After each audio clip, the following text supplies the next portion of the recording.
Hola chicos, ¿qué tal? ¿Cómo estáis? Bueno, en el vídeo de hoy vamos a ver cómo podemos determinar los planos y qué tipos de ecuaciones nos pueden representar a cada uno de los planos. Igual que vimos con las rectas, lo que nos va a ocurrir es que vamos a tener la misma representación de un elemento gráfico, en este caso el plano, pero simplemente lo único que tendremos que será en cada uno de los casos una representación distinta. Es decir, tendremos una manera analítica diferente de expresarlo, pero realmente la geometría será la misma.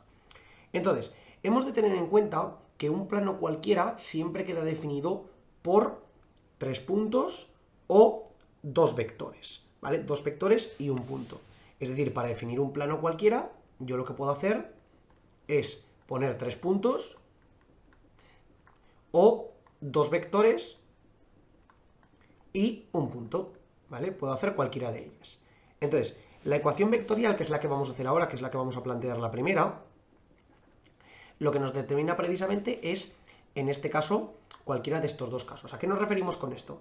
A que si yo, por ejemplo, formo estos tres puntos, por poner algo, tal que aquí, yo podré determinar cuál es el vector que une, por ejemplo, este con este, y el vector que une este con este, por ejemplo, o podría hacer cualquier unión entre cualquiera de las otras tres combinaciones que puedo hacer.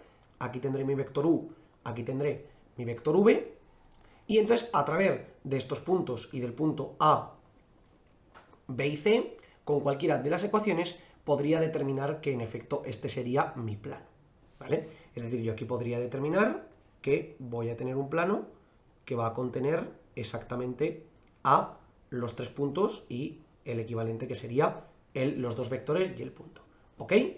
Entonces, ¿qué es lo que ocurre? Que para representar este plano de esta manera, lo que vamos a hacer es decir que los puntos del plano X y Z, es decir, un X y un Y Z cualquiera, van a ser las coordenadas iniciales de cada uno de los puntos, que por ejemplo, mejor dicho, de uno de los puntos, puedo coger cualquiera de los tres, simplemente tendrá que pertenecer al plano a cualquier punto de ellos.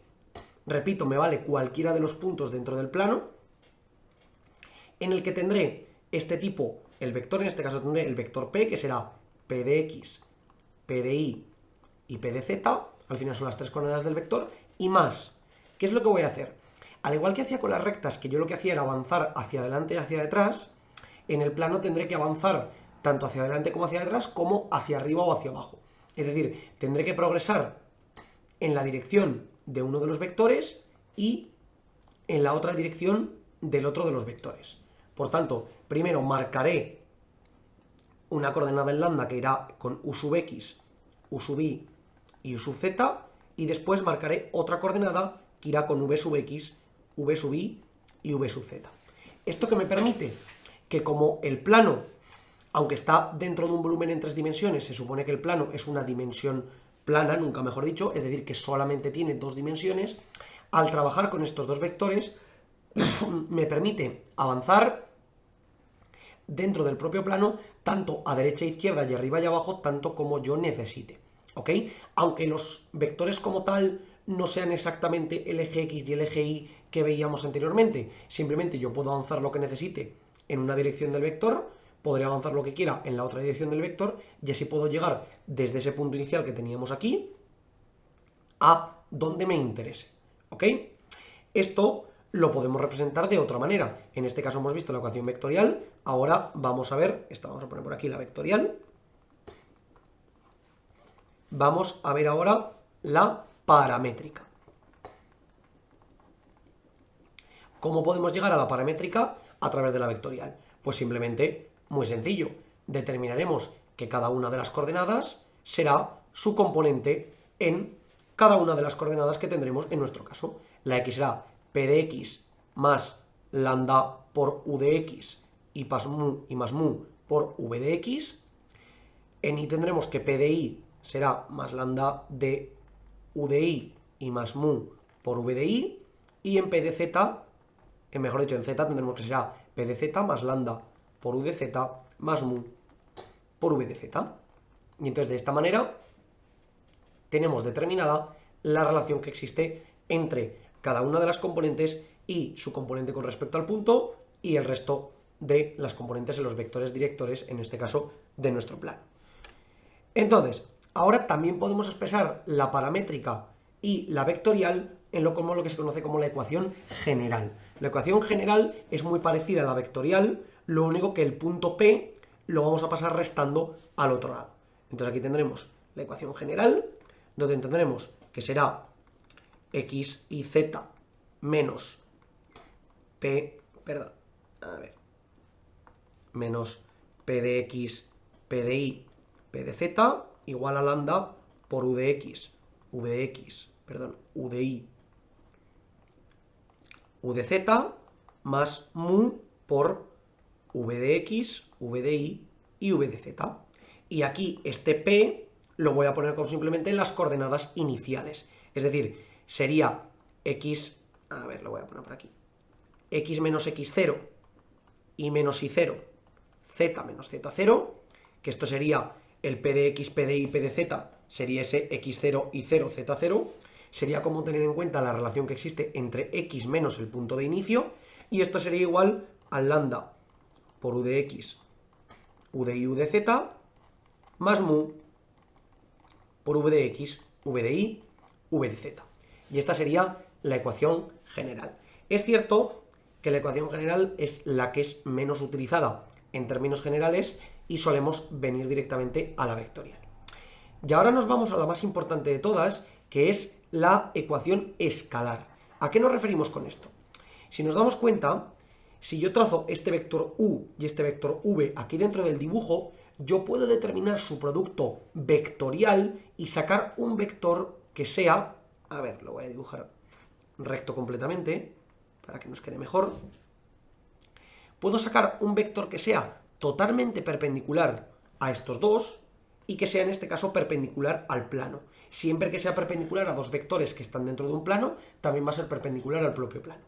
Entonces, únicamente con este vector, que lo vamos a llamar n, el vector n es el vector normal al plano, es decir, el vector que atraviesa de forma perpendicular al plano, con este vector n y el punto P, que repito, el punto P puede ser cualquiera de los que tengo, yo puedo determinar la ecuación del plano.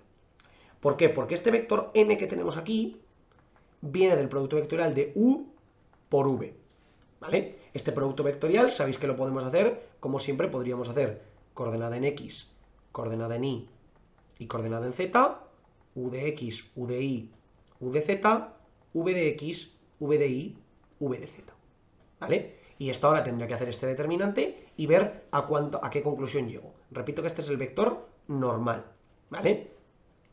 Por tanto, ¿qué es lo que va a ocurrir? Este vector u tendrá sus coordenadas, que serán u de x, u de y y u de z, y después tendremos que la ecuación escalar, del plano será a por x más b por y más c por z más d igual a 0.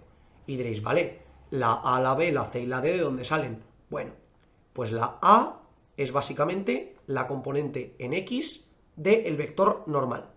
La b es la componente en y la c es la componente en z, ¿vale? Simplemente una vez tengo el vector normal, yo sé que las componentes de mi plano van a ser, mejor dicho, las componentes del vector normal van a ser las que determinan el plano.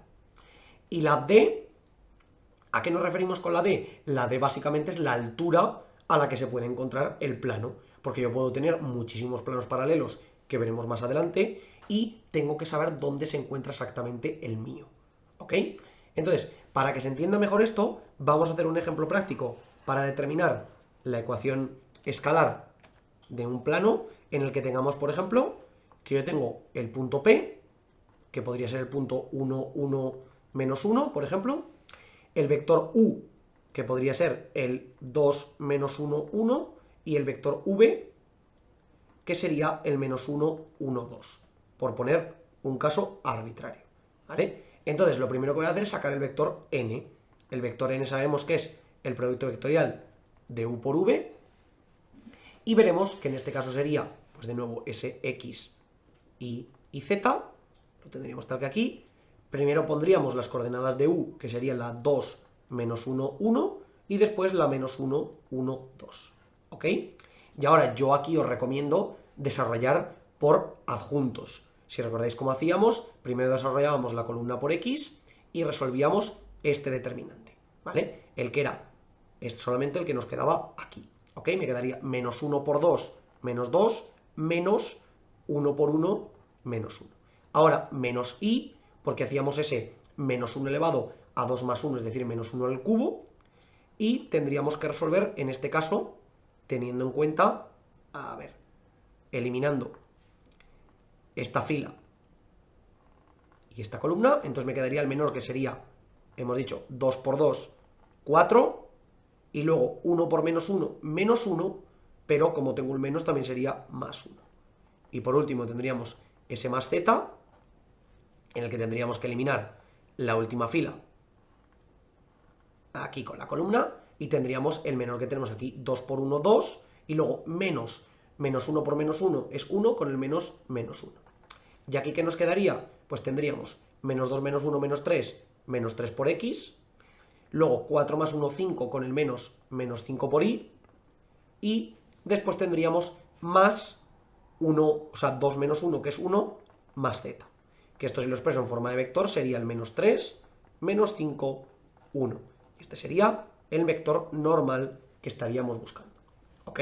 Por lo tanto, yo ya sé que mi plano, por ejemplo, mi plano pi, será el plano menos 3 por x, menos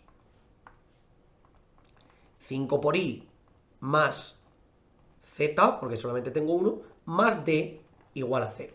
Y ahora la pregunta es, ¿cómo yo sé cuánto vale esta d? Pues como tiene que cumplirse que este punto cumpla la ecuación del plano, simplemente sustituyo el punto.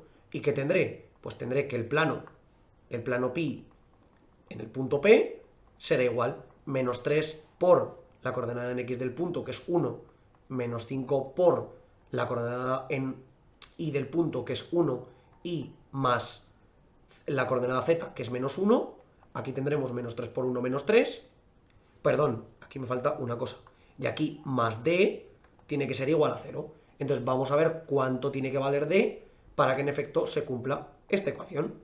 Menos 3 por 1, menos 3. Menos 5 por 1, menos 5. Más menos 1, menos 1. Más d igual a 0. ¿Y qué tendremos aquí? Menos 3 menos 5 menos 8, menos 8 menos 1, menos 9 más d igual a 0, es decir, d igual a 9. ¿Ok? Y de esta manera llegamos a la conclusión de que mi plano pi, que es el que estaba buscando, sería el menos 3x menos 5y más z más 9 igual a 0. ¿De acuerdo? Y de esta manera hemos podido expresar la ecuación, en este caso escalar, de nuestro plano.